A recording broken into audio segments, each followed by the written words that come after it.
бір Аллаға сыйынып, кел балалар оқылық, оқығанда көңілге ықылас пен тоқылық.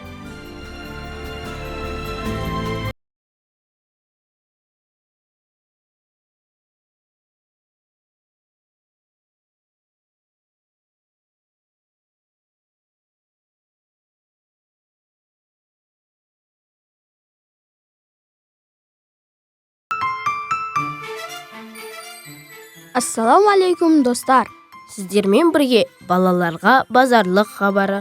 Хабардың жүргізушілері Наби Мұхаммед және Мусимхан Нұртөре.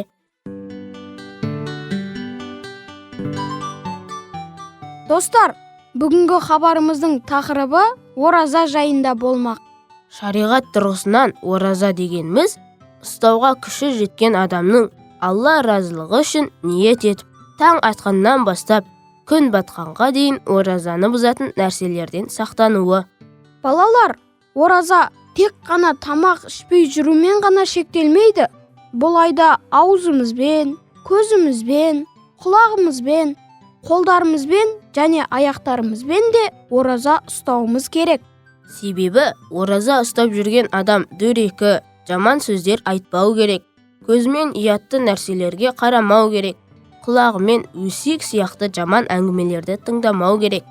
Қолымызбен жаман нәрселер істеп біреуге зиянымызды тигізбеу керек.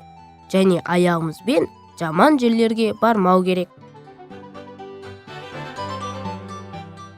Мұхаммед, біреулер оразаны арықтау үшін немесе ораза ұстаған ішкі құрылыс ауруларына пайдалы деп ұстайды.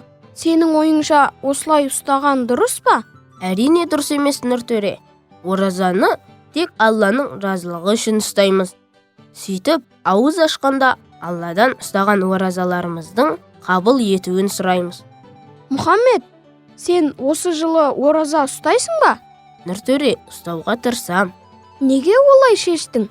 Балиғат жасына жеткен әрбір ұл мен қызға ораза ұстау парыз емес пе? Сондықтан да бір Алланың разылығы үшін осы жылы ораза ұстауға тырысамын. Алла тағала ниетіңді жүзеге асырып, ораза ұстауыңды нәсіп етсін, Мұхаммед. Алла қаласа, мен де ұстауға тырысамын.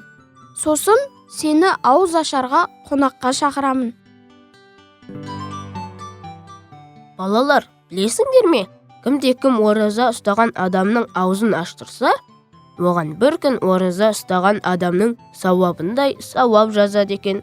Одан ораза ұстаушының сауабы азаймайды. Кімде-кім Алла разылығы үшін бір күн ораза ұстаған болса, оны 40 жыл тозақтан алыстатады екен. Ендеше Алла тұтқан оразаларыңызды қабыл етсін. Достар, бүгінгі хабарымыз осымен аяқталды.